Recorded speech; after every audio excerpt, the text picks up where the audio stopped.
Hi, I'm David the Fishing Pastor, and I want to do a quick video today on jig fishing, and this is at the request of one of my subscribers, Isaac. Thanks, Isaac, for the request and for the question. And if you have any questions or requests or comments, go ahead and leave them in the comment section below, or you can send me an email, thefishingpastor@gmail.com, and I will definitely get back to you and try to do videos on whatever you'd like me to do videos on. So before I actually get out on the water and show you how to fish a jig, I'm just going to talk about a few of the different kinds of jigs that there are, and the ones that I have as well. So let's talk about that real quick, and then we'll get out on the water.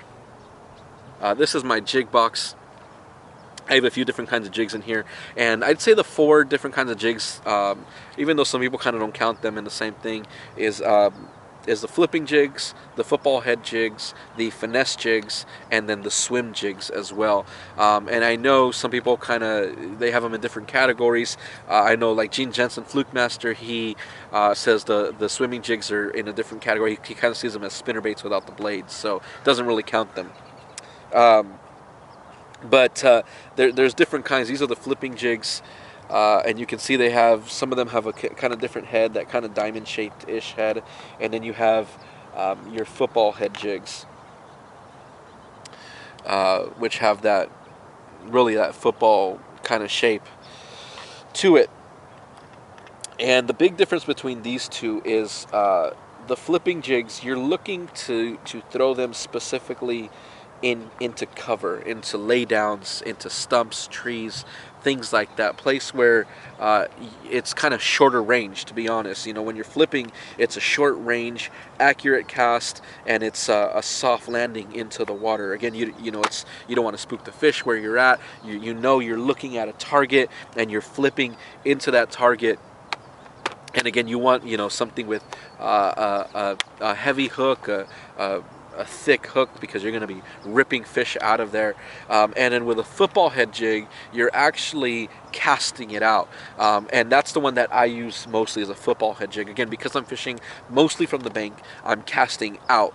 I'm not so much it's harder to kind of flip into something when you're on the same side as it. When you're on the boat, you're looking at the bank, as opposed to at the bank you're looking out to the water. So you can do it if you find laydowns and cover and stuff like that. You can definitely flip from the bank. But I'm going to talk about football head jigs because I'm on the bank today, and that's really what I'm going to be fishing. Again, swim jigs, things like that, they have their place, but the one I'm going to be talking about is football head jigs today. Okay, so I have a football head jig rigged up on here.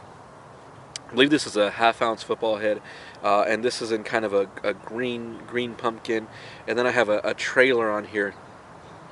And I like to match the trailer to the jig. So if I'm using a black and blue jig, I'm going to use a black and blue trailer. If I'm using kind of a green pumpkin, again, green pumpkin trailer. This is kind of a rodent bait, or like a rodent type bait. And you can actually fish these on their own, like in a Texas rig, but I actually like putting them on jigs as well. And again, calling for the different conditions is what you want to use. Sometimes you want kind of something that's going to really be moving in the water. Sometimes you want something that's just kind of be still. This is winter pretty much. This is cold water conditions, so you're not going to be moving it much. And when you're talking about fishing a football head jig, you don't do as much movement, to be honest. But before I cast it out, I'm fishing this on my Abu Garcia Silvermax setup. This is a 7-foot medium heavy rod. Some people throw it on heavy rods, some people throw them on medium heavy rods. I don't have a heavy rod, so this is my stiffest rod. And again, you just want something with a lot of backbone. So the minimum you want is a medium heavy rod.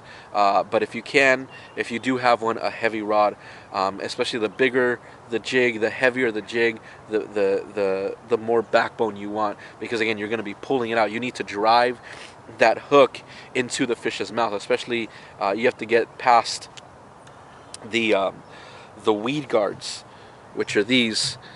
And not always, but depending on the jig and depending on the conditions, I will actually kind of cut down that weed guard just a little bit. just so that I can get it. But it does keep it weedless, so you don't want to be taking it off, because it's going to keep you from getting all snagged up. So again, this is the jig I'm fishing today. Football head jig, 1/2 ounce, with kind of a rodent bait trailer on there. And then when I use one of my favorite trailers to put on, especially for the black and blue, is the Zoom Super Chunks. Love those so much. But I've caught fish on this exact setup that I have, or even on a 3/4 ounce setup. And with jigs, you're going to get bigger bites, but you're gonna get less bites as well. So if you're looking for the bigger fish and you're not too worried about numbers, but you want something nice, then you're definitely going to want to be fishing jigs, definitely. So let me show you how to fish the football head jig. All right, let me show you how to fish this. And I'm fishing this. I have 20-pound braid on here, but I'm actually using a fluorocarbon leader. I generally do, even though the water's kind of dirty. I usually have a leader on there, just because I'm probably not just going to fish a jig. I'm usually going to switch up, and so I have a leader on there. You don't need it. You can use like 30-pound braid straight or whatever it is. I have I believe 15-pound fluorocarbon leader on here right now. So you want to do 15 and up usually for jigs, 15, 17, 20, whatever you have, but generally 15 and up, because you need to have some power. And then braid, again, I'm using 20, but you could use 30, 50, whatever you have. And again, medium heavy rod, and then you want kind of a faster reel as well. This is a 6-4-1. This is the fastest one I have, but if you have a 7 1-to-1 or something like that, you can use that. But with the jig itself, with the football head jig at least, you're going to actually cast it out. You're going to cast it out, and you're going to let it hit the bottom, and once you do that, then you're going to actually drag it back, and you just want to kind of drag it across the bottom. So let me show you how to do that. Okay, so with the football head jig, you're going to actually cast it out, and they're usually kind of heavy, so you can cast them pretty far. You're going to let it sink to the bottom, and one of two things when you hit the bottom. You can watch your line, and it'll stop sinking at a rapid rate, or you can hold your rod up, and you'll actually feel the moment it hits, and your line goes slack. So once you do that, you kind of want to reel up your slack, and with the football head jigs, you want to drag them slowly across the bottom. And then you can even do a cadence. You can drag and kind of maybe shake a little bit, and you're imitating a crayfish or a crawdad. And that the jig head itself is on the bottom because it's the heaviest part, and then so the trailer's kind of sticking up, and because you have a trailer that kind of imitates a crawdad, its pincers are up, and it looks very much like it. So you're not putting one of those on and kind of zooming it through the water, especially when it's cold water. You're going to take your time.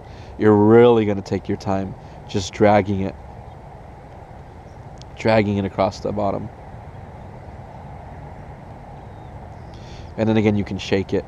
Now, even with the football head jig, I have actually caught fish kind of hopping it. Not real big, fast hops, but just kind of hopping it up.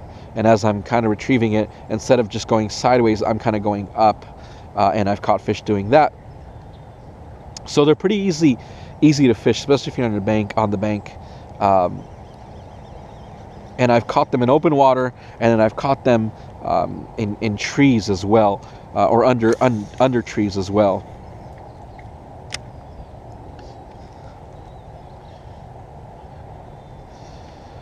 So kind of by structure, things like that. And then the good thing about it too is it allows you to feel that bottom. That's the football head jig. Hopefully that helps you out, Isaac. Hopefully that answers your question on how to fish it. And that'll do it for me. Again, thanks for watching. Please subscribe to the channel and like the video. Thanks. God bless. Have a great day, and hopefully this helps you out.